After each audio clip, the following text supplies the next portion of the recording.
April 17th, 2017. Tonight was a particularly timely webinar for me as we switch from the winter protocols to the summer protocols. And I think I want to talk about our safety and what we do to try to ensure that kids are feeling safe, that young adults and adolescents are feeling safe, but also extrapolate how that fits in clinically for us. And I had a more recent episode that I think highlighted an important principle that I'm going to talk about tonight. And I'm also going to talk about emotional safety. I've talked about that in other webinars, but I want to touch on both of those. In fact, I got a recent letter from an angry student of mine from 17 years ago from some things that he says that I did or didn't do for him. And I want to share that with you tonight and just be aware of how we can at sometimes make people feel uncomfortable, make people feel judged and not safe. So with that prelude, let me get right into tonight's webinar. First of all, physical safety.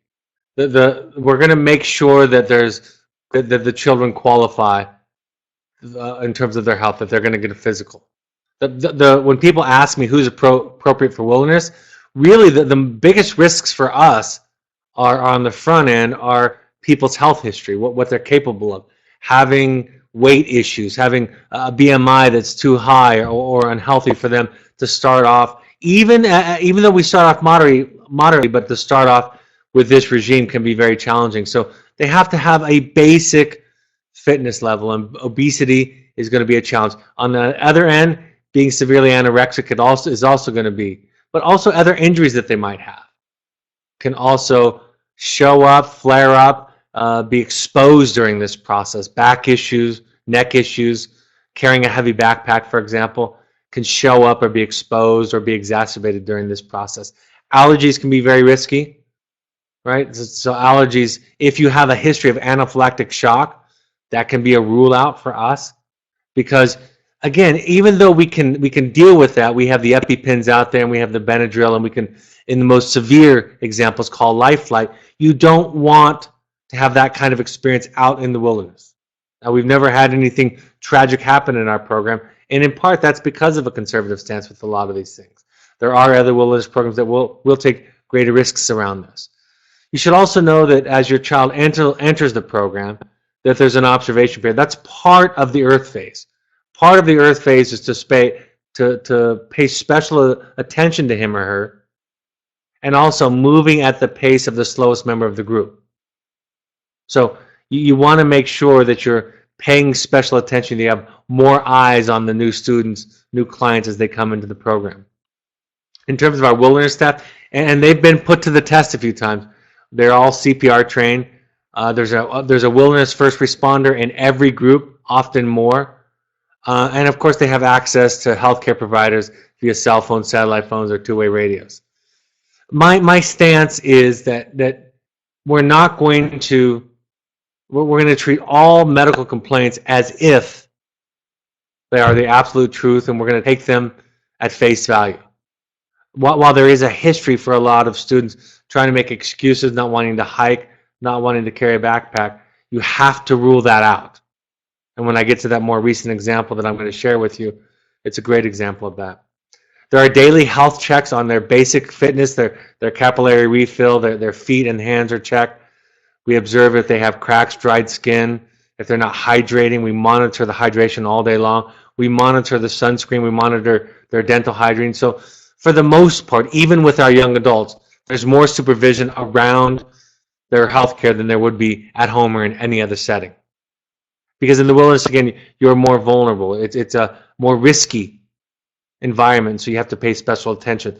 The research does show in the outdoor behavioral health programs that we belong to, the group that we belong to, that you have a greater chance by several times of needing to attend emergency services at home, from playing sports, from recreating at home, than you do in the wilderness. Besides the daily check-ins with their basic health, there are also bi-weekly check-ins that happen for them, where the medical coordinator or the nurse comes out and takes their vital statistics, listens to their complaints, makes sure, monitors, maybe even monitoring whatever medication they might be on if they're sick and on antibiotic. All of that is monitored and followed up on. Again, you're not going to fight the safety battles. And the most important thing, and this is critical, is there are, of course, natural and logical consequences. But for our students who struggle with self-esteem, with self-care, that we're not going to let them knowingly in any way put themselves at risk because they're practicing poor self-care. Right? In the wintertime, it's a special challenge with exposure to cold and frostbite, frost nip. We have a lot of students that, if not monitored, would end up getting themselves in trouble.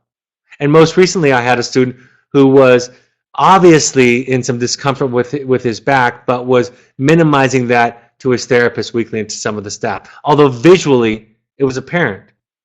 And it wasn't until his parent visit where they could sense something dramatically different for him that it was brought up. And finally, we brought him into the doctor. He was seen and he had a more significant back issue. And so clinically, a lot of our students aren't apt to be able to advocate for themselves and take care of themselves. So our commitment, our ethic, our training is that we're going to pay attention to those things, even if they're not going to pay attention to them for themselves. Because people that are struggling with self-esteem, with shame, with mood issues, with self-valuing, self-worth type of issues, are going to become not the squeaky wheel in the process, right? They're going to feel like they're burdening other people, or they're just complaining, or they're being helpless, or they just don't value themselves. And so it becomes our job to make sure that we are the safety net, even if they are not providing, even if they're not vocalizing, even if they're not advocating for themselves. So whether it's hot or cold weather, we're paying attention to them and their symptoms, what they might be exhibiting, even if they're not complaining about it.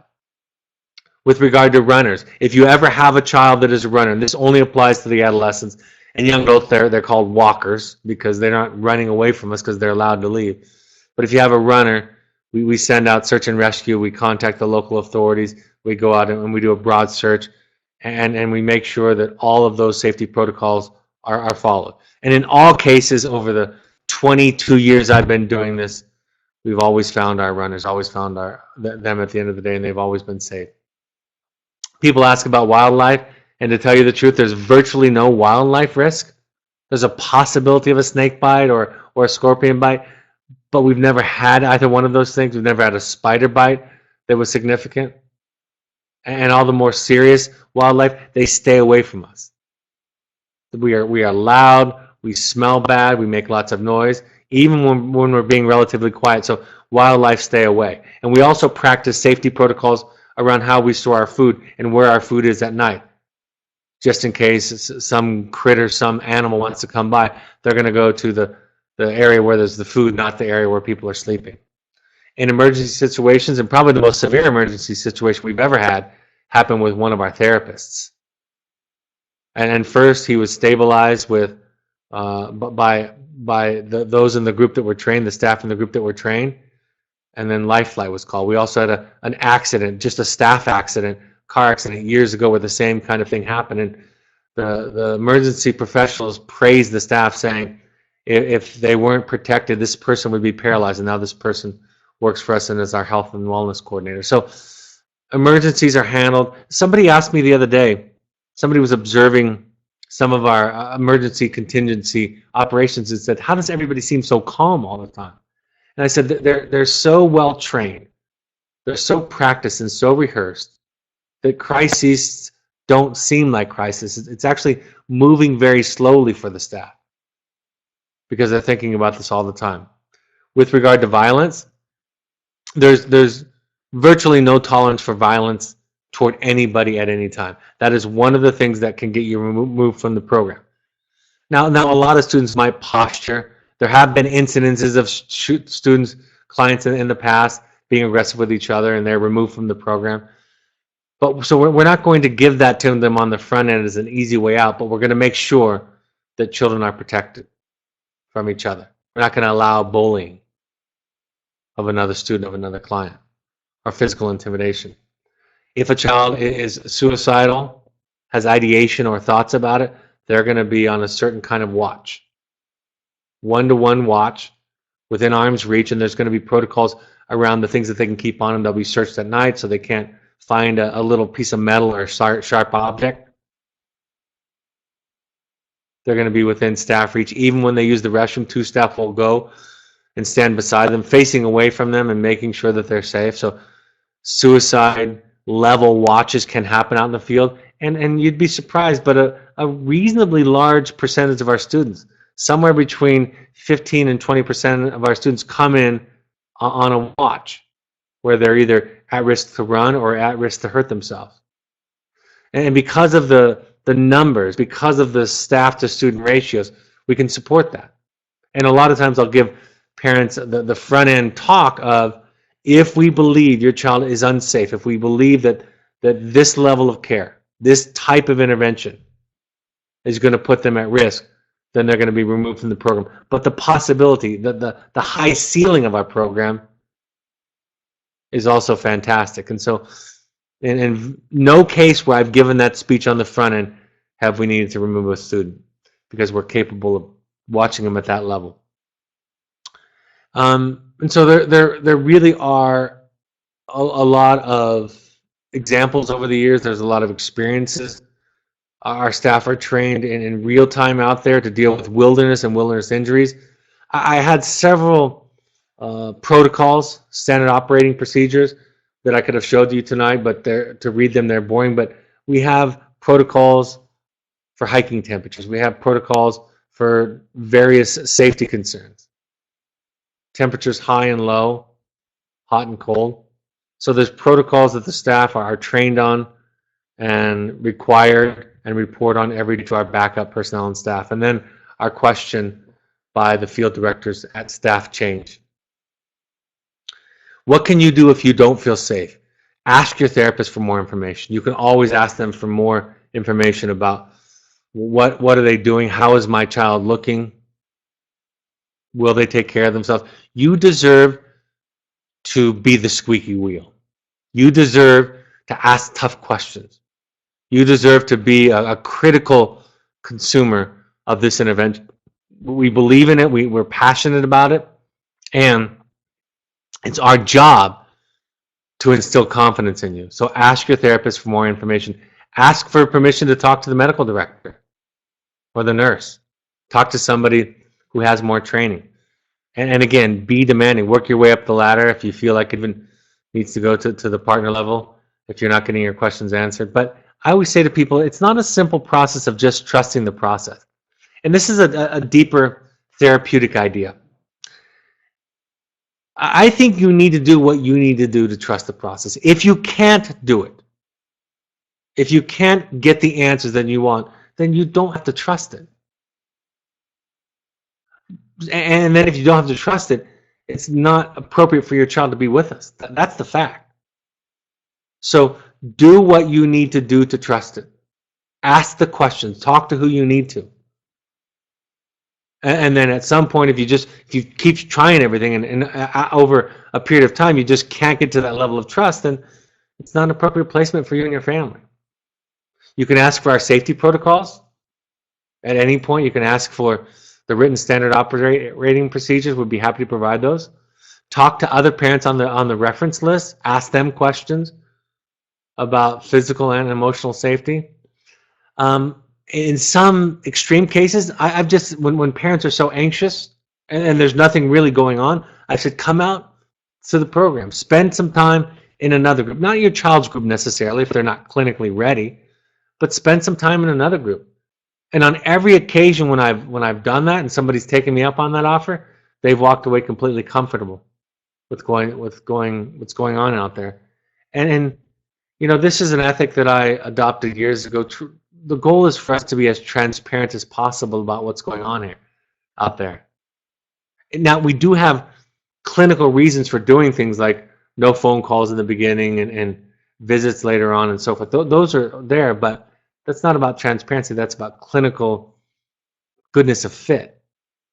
But I think some of the times that people have been most impressed with what we do around physical safety is when they've seen a crisis, when they've seen a difficult situation, they've seen how people are able to rally around it. Shifting a little bit to the emotional safety of the program. Some features of the programs. These are closed groups that students are coming in and going out, but it's not a group that's reforming every day. It's a group that stays together.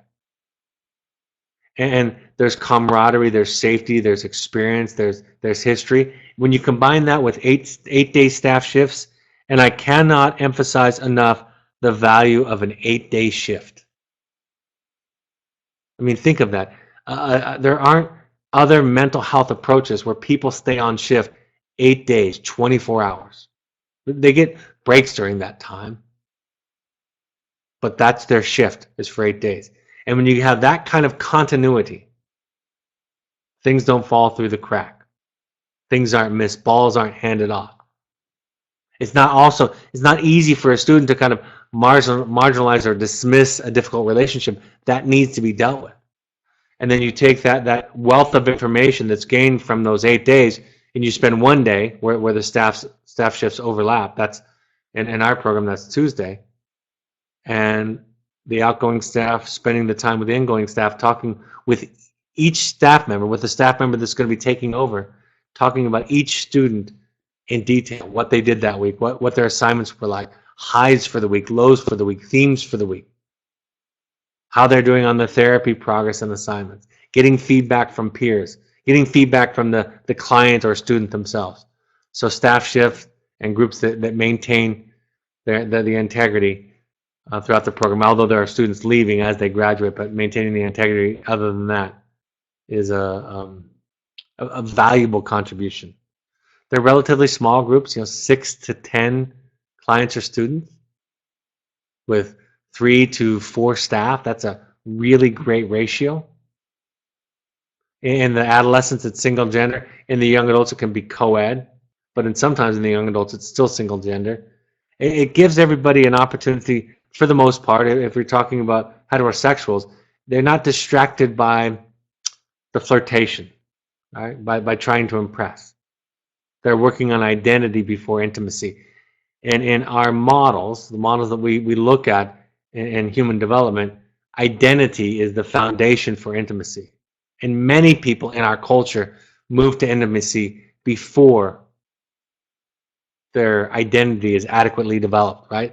They depend upon the other person for a sense of self. We can all relate to that to some degree.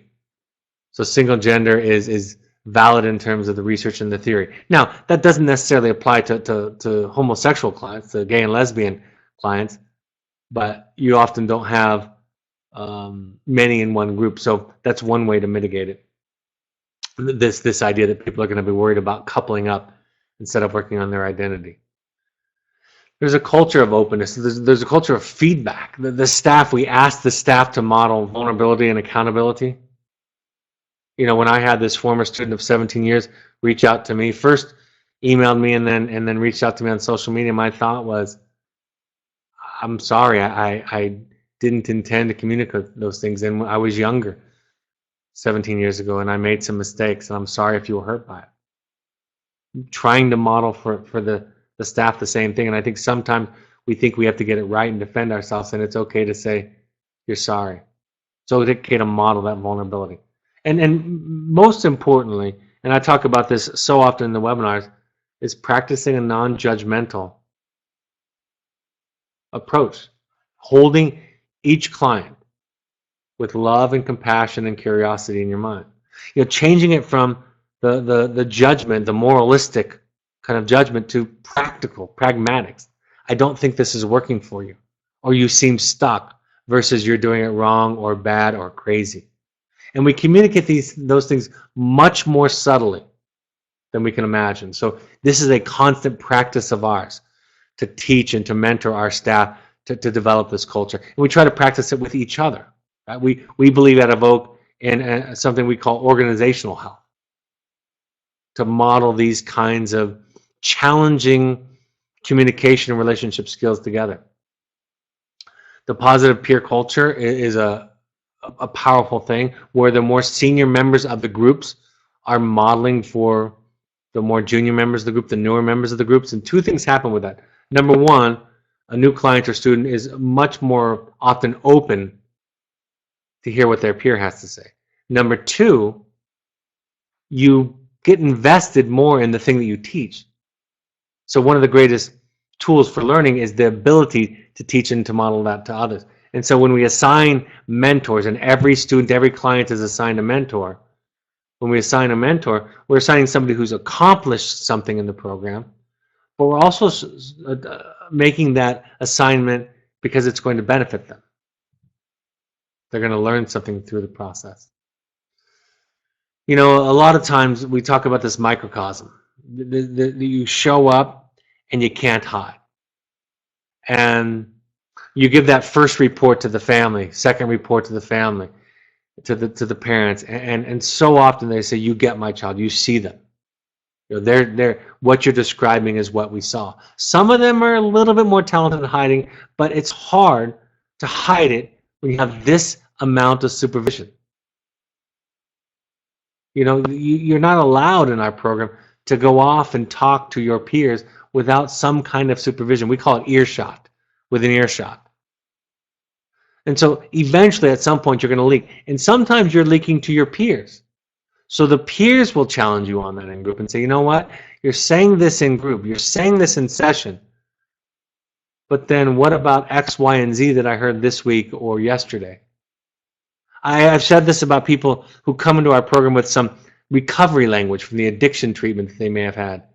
And I'll say to them, I hear the words of your recovery, but I don't see them. I don't see surrender. So the microcosm, this small universe that we have in wilderness that mimics the larger universe, gives us an opportunity to observe and see your child. One of the practices that we practice in our programs, and we ask parents to practice this, is to not use imperatives. Have to, must, should, ought to, good, bad, right, and wrong. Psychologically speaking, those have very little value. We would rather that you talk about, I don't think this will work, or this is what I have found that works for me. Instead of saying it's good to treat people kindly, we say things like, what I have found is when I treat someone kindly, I experience more joy, less resentment, less anger, less frustration, whatever it is that you're trying to share. I think something that can happen in a group is this kind of group think, or what I call dogpiling, right? Where somebody's absolutely showing up with a symptom, with an issue, and it's very easy for everybody to dogpile on that client or student. And I want to be very mindful and kind of pull people off that dogpile and say, okay, we've made the point.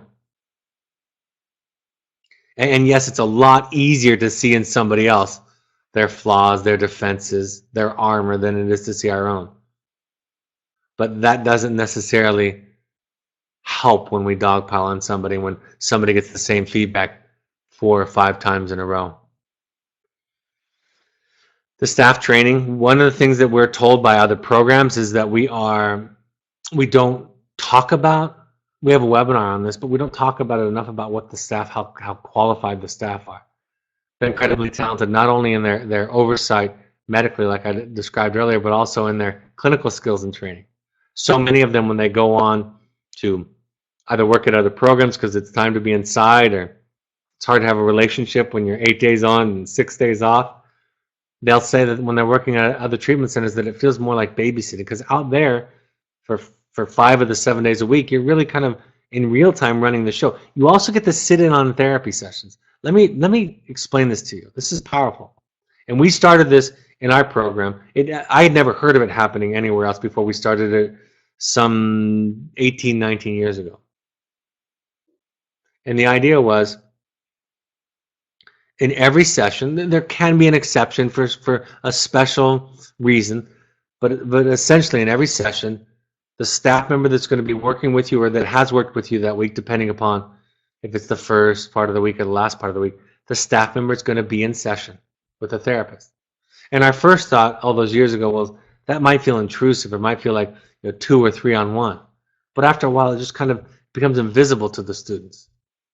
It also provides us the opportunity to train the staff. This is what I was doing when I was asking them about X, Y, and Z. This is why I was asking them when I said this, right? You're training clinically what was going on. And I want you to do this. We go over, we leave a duplicate form with the adolescents. We leave a duplicate form of the treatment plan that we take with us.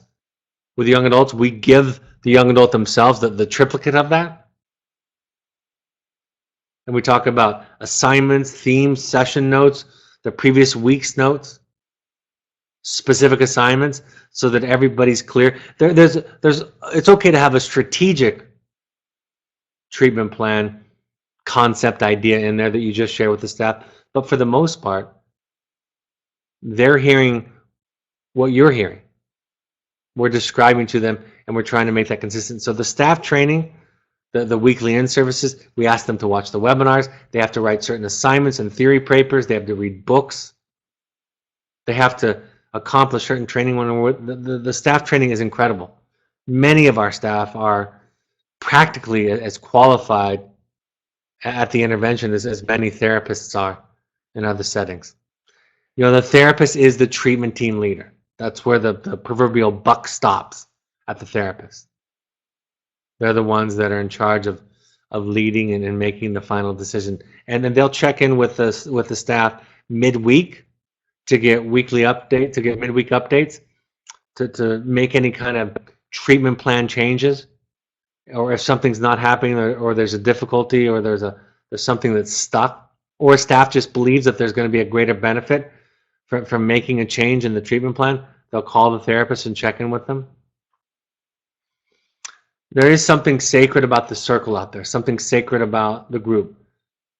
I can't tell you how many people over the years, for more than 20 years now, I've had students disclose something for the first time in their life, something they were afraid that they were going to be judged by. It might be sexual abuse or sexual orientation, other traumas in their life.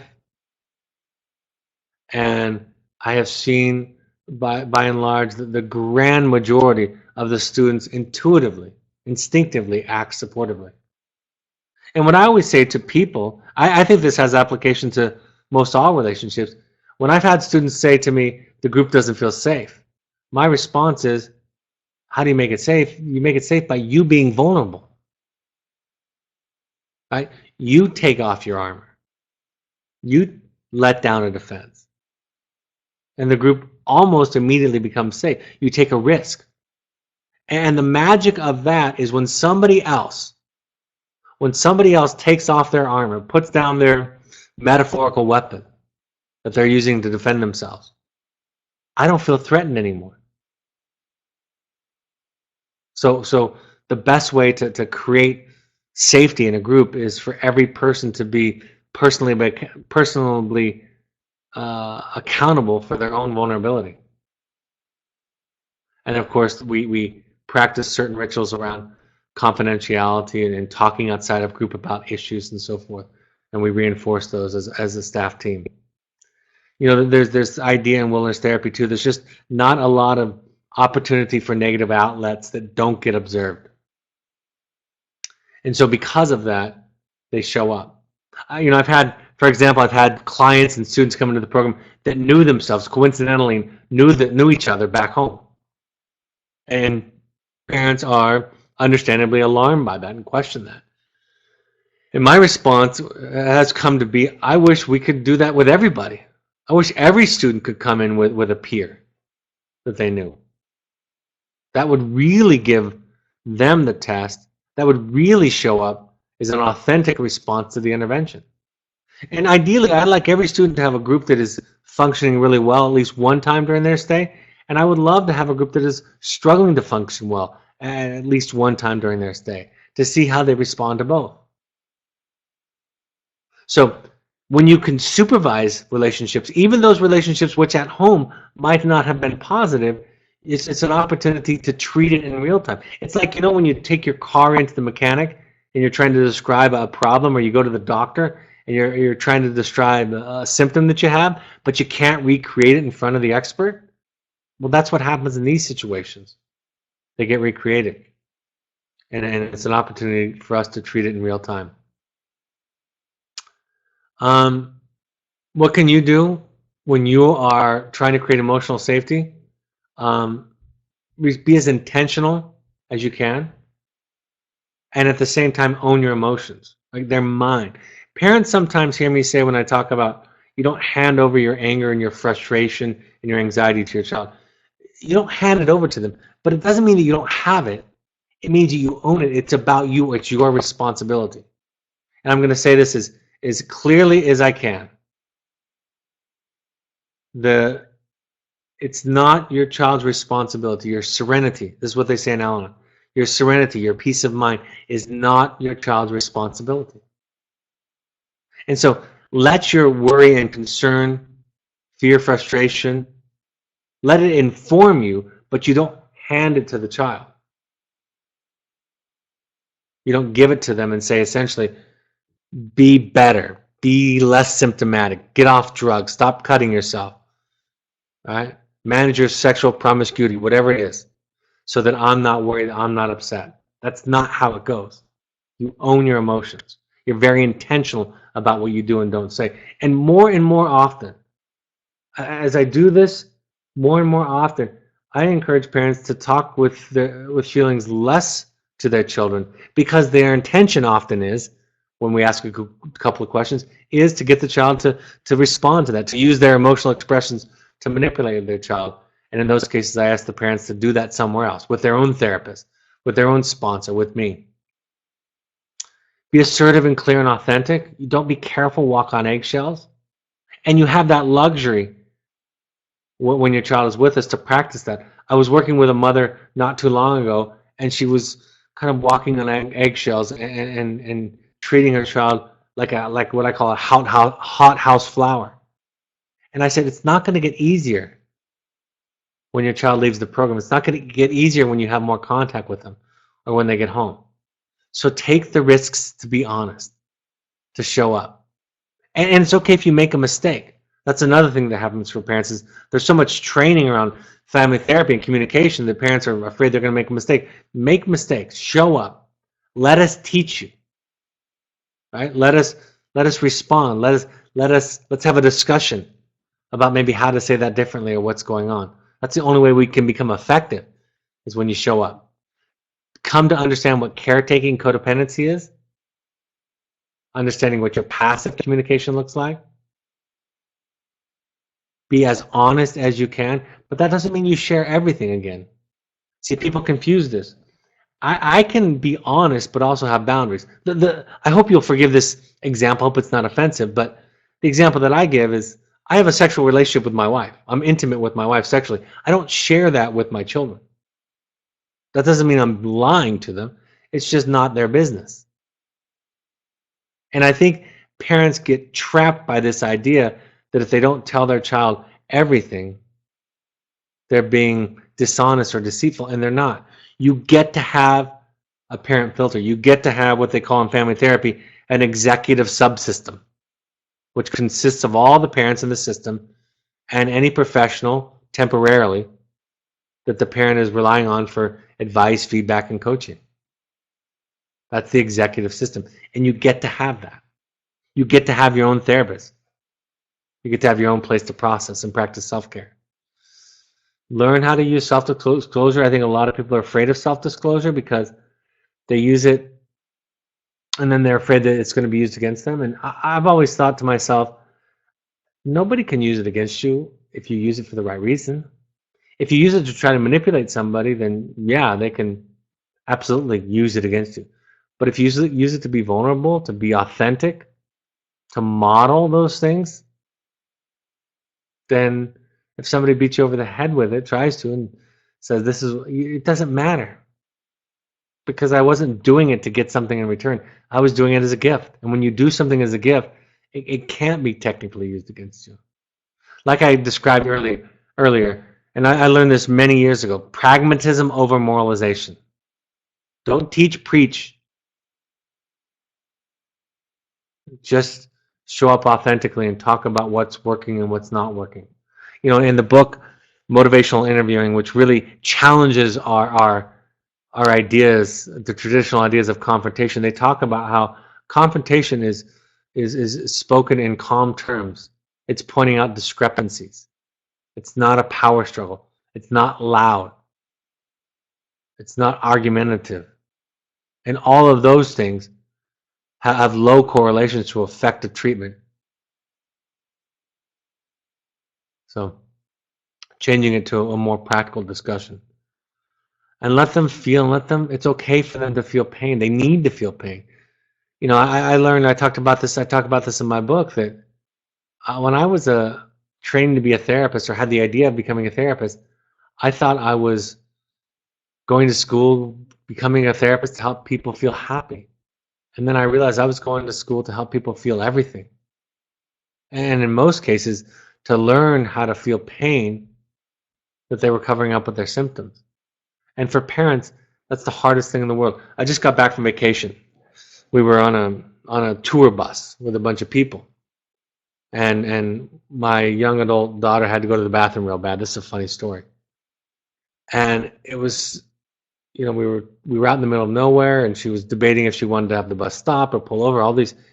And I got to tell you, I know this is trivial compared to something, but I just was aware how hard it was for me to watch her suffer. Harder than if it had been me to watch her in discomfort and pain. We talked about that afterwards, and I said it's the most painful, difficult thing for a parent many times to watch their child suffer. We have this intolerance of our what I call empathic misery. There's no sound worse than the sound of one's own child crying. So, learning to make meaning out of suffering, to see the value in it, to see the value in mistakes and struggles, the opportunities there. That's how we contribute to an emotionally safe context. Use the I feel statement. It's one of the not only recommended webinars, but one that I think it's on right here. It's the one that we ask all parents to look at and to read about and to learn about. It's in my book. Learn it, maybe watch it a couple of times, and I'll tell you, the first time I was taught about the I feel statement, I was 8 years old, because they sent me to the principal's office for the 10th time or whatever it was, and I had to meet with the school counselor. That was me. So I learned about the I feel statement, and I've learned about the I feel statement over and over and over again. And now, 40 plus years later, from being sent to the principal's office, I see the absolute wisdom, the incredible wisdom and resource that is the I feel statement. So watch that, learn it. It's a powerful, especially the other side of it, the listening, the reflecting. Don't make decisions based on how you feel, how your children feel about you. Carry the weight of your own self-esteem. Okay, this is an irony, I think, but when you become dependent upon how they feel about you, you're not safe. Right? If I get mad at you, if I'm your son, and I get mad at you, and you then become paralyzed by that, or shift, or need to do something different, I immediately know you're not a safe person for me to share my hurt, my sadness, my frustration. If I share a feeling with you and you get overtaken with angst, then you're not safe.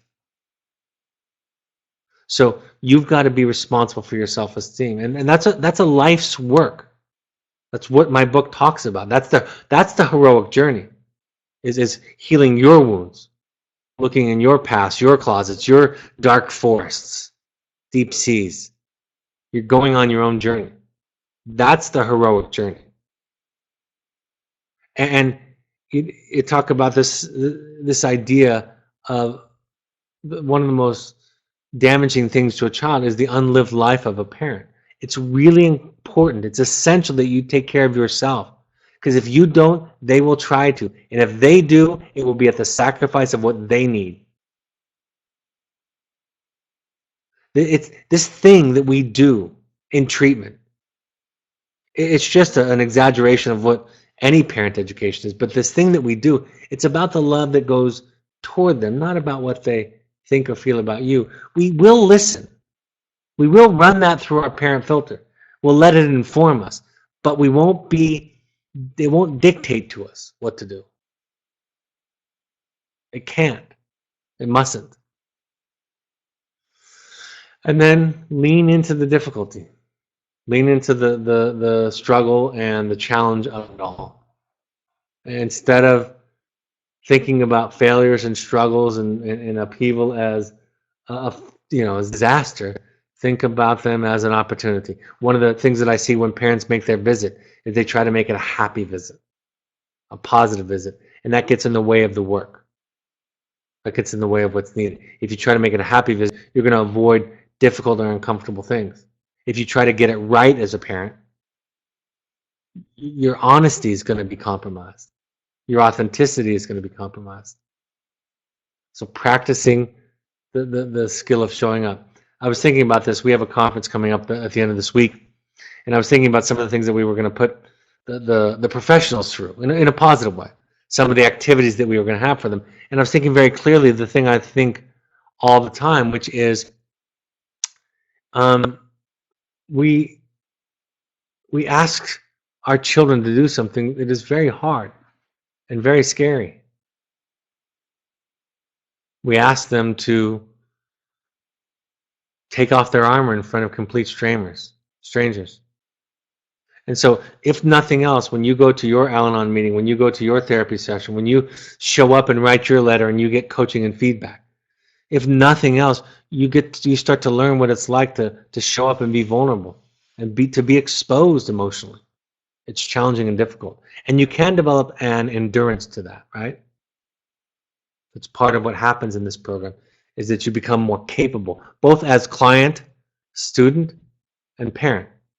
You become more capable of dealing with difficult, challenging emotions. Happy to go over any questions that you might have.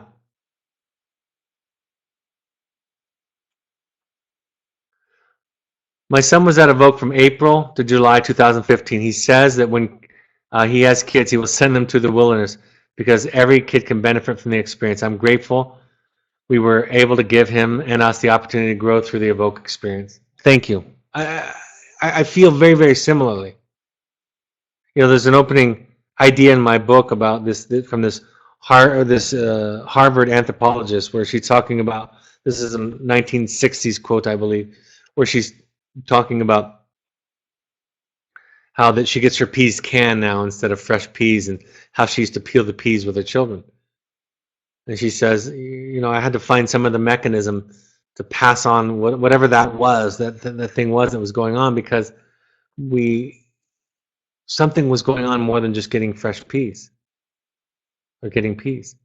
And I feel the same way about wilderness. What are the principles that we can draw out of wilderness? Maybe it's the intentionality. Maybe it's the learning to struggle. Maybe it's teaching by experience instead of by lecturing. Maybe it's the logical and natural consequences. Maybe it's the being on the journey and being on the journey with them.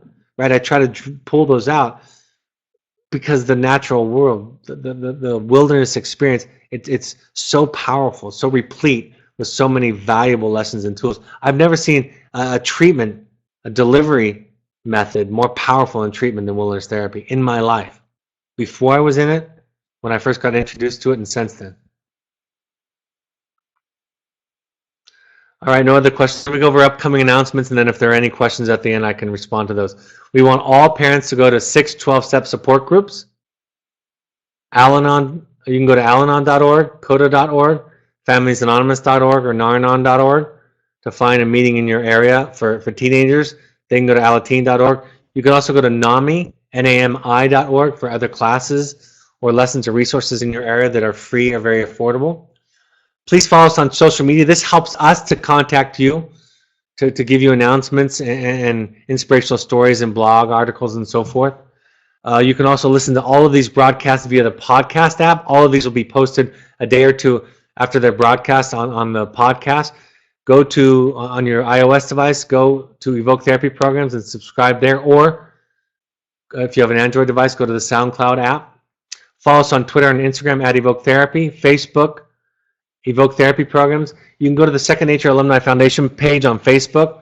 That's a charity organization of alumni families that's designed to get money to help people who can't afford therapy. It's already helped to put several families through the program. and then you can go to our Evoke Therapy blog to look at our upcoming stores. My book, The Journey of the Heroic Parent, is available on Amazon or BarnesandNoble.com. You can also get an audio version. Go to the Parent Alumni Foundation book page on Amazon and through the Amazon Smiles program. Your purchase of any of the books recommended by a therapist, a portion of that goes to help people who can't afford therapy. I'll be in Orange County next week. No more webinars this week. I'll be in New York on May 3rd. That's strange, isn't it? New York on May 3rd, Seattle May 17th, Chicago May 23rd, and then back in New York on the 7th. I don't know how what's happened here, Andrea, but our slides are malfunctioning a little bit, so I'll just do this. Parent support groups upcoming are listed there, same as ones I just announced.